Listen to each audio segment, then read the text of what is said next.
السلام عليكم اخواني اخواتي متتبعي قناه ام سلمى، نتمنى تكونوا بخير وفي احسن الاحوال ان شاء الله. اليوم غدا نقترح عليكم او غادي نتقاسم معكم واحد الوصفه، ماشي وصفه بقدر ما هي معجزه. كنسميها انا معجزه لانها فادتني بزاف بزاف بزاف في المرض ديال احد الابناء ديالي اللي كنت عانيت معاه كتير كتير كتير بزاف. وبما اننا مقبلين على الفصل ديال البرد، فصل الشتاء اللي كتكاثر فيه الامراض وكيكون فيه الزكام، كتكون فيه الحساسيه ديال الصدر وكيكون فيه بزاف ديال الامراض والسعال. فهاد الوصفه هذه اللي قلت لكم انا كنسميها معجزه، غادي تفيدكم بزاف بزاف كما فاتني انا، وكما انا ما كتخطانيش لا الصيف ولا الشتاء، ولا هي ديما عندي في المنزل ديالي حاضره. كنستعملوها احنا كبار وصغار، ووصفتها للعائله والاصدقاء ولاي واحد كان شافني وشاف المعاناه ديالي مع احد الابناء ديالي كيطلبها مني، وانا بغيت نتقاسمها معكم احبائي. وكنظن ان هذه غادي تشكروني عليها بزاف، لما لها من منافع صحيه بزاف. هي كتقوي المناعه، كتعالج الامراض ديال الصدر والحساسيه ديال البرد، الحساسيه ديال الصدر عامه. غادي نتقاسمها معكم من خلال تجربتي. انا كانت البنت ديالي اولا الولد ديالي لا داعيه لذكر الاسماء، زاد يلا 7 ايام ونعس به في السبيطار لان تخنق كومبليتمون، يعني كان كيزراق، ما كيبقاش اللون ديالو طبيعي كما كيتزاد اي طفل. ونعس به في السبيطار وعانيت معاه معاناه كثيره كثيره كثيره بزاف، وما خليت حتى شي دواء، لدرجه انه كانوا كيقترحوا عليا الاطباء ادويه اللي ديال الناس اللي عندهم 24 سنه وهو يلا عنده 7 ايام في العمر ديالو، يلا 7 ايام باش تزاد. والحمد لله انا كنت غادي نعاود لكم تجربتي، يعني ما غنزيد ما غادي نقص.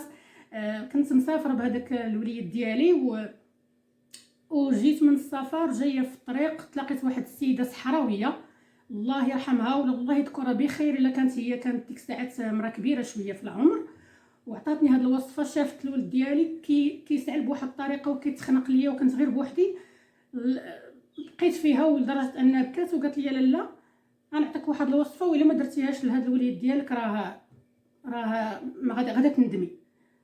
انا كان عندي واحد الورقه والستيلو في الساك ديالي، خديتهم وكتبت كاع دوك المكونات، وغير وصلت للدار ديالي وجمعت هاد المكونات كلها وطلبت من الزوج ديالي يجيب لي العسل الحر، وجابوا لي فعلا.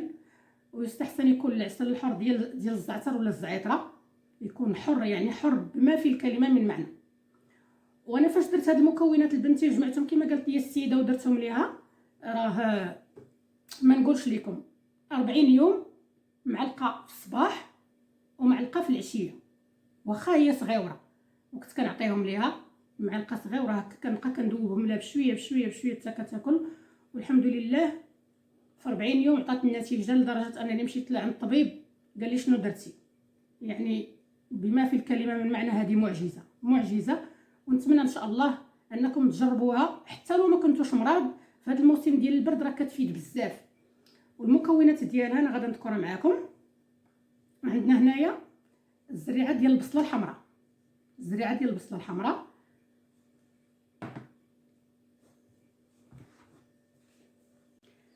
زريعه البصله الحمراء هي هذه، هي كتبان بحال السانوج، بحال الحبه السوداء، وهي دائريه شويه ماشي بحال هو طويل شويه.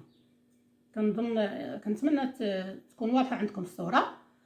وعندنا عرقسوس هذا، او بذور الكتان اولا زريعه الكتان،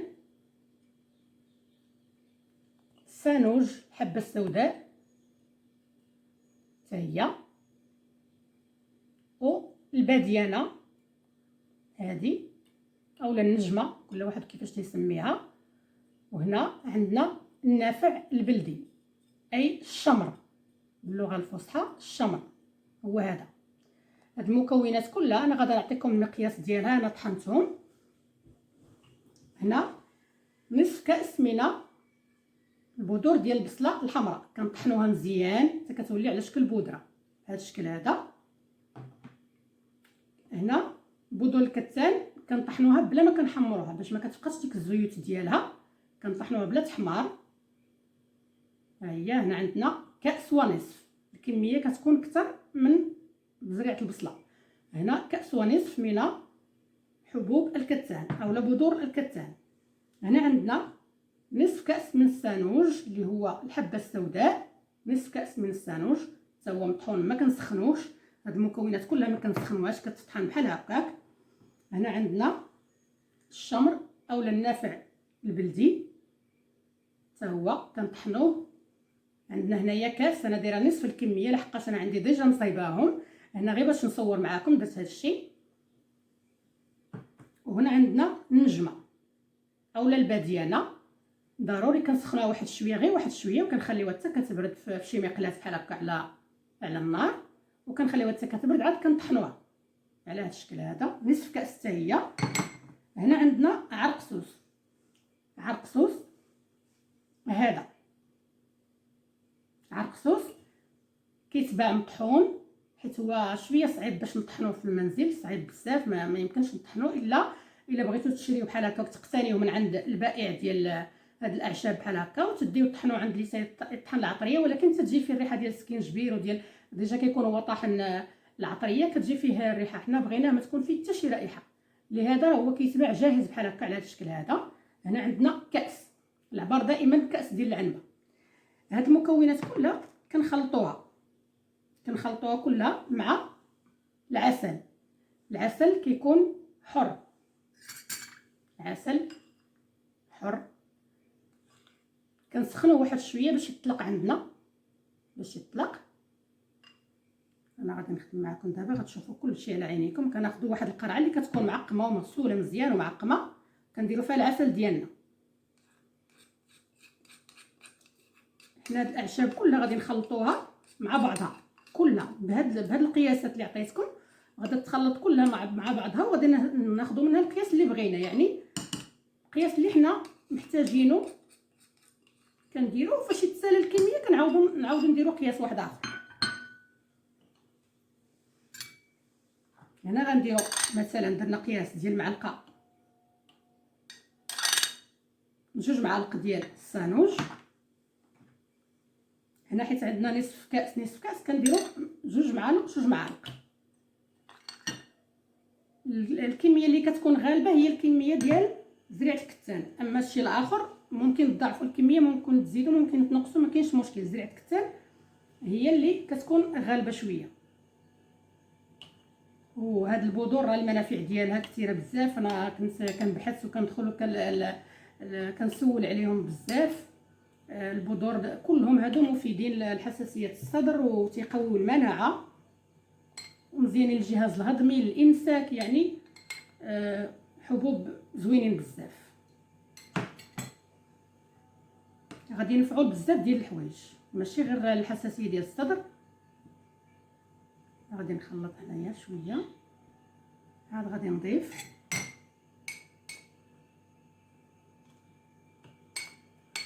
الباديانه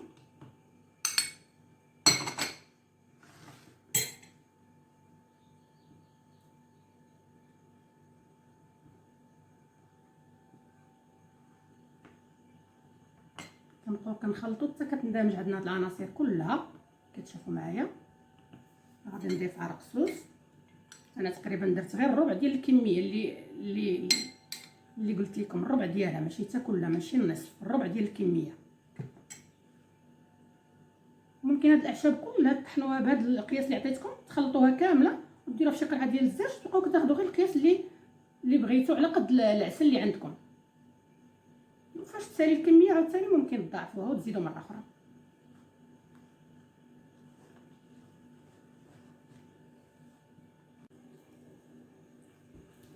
صافي كنخلطوا هذوك المكونات كلهم كي كتشوفوا معايا مع العسل.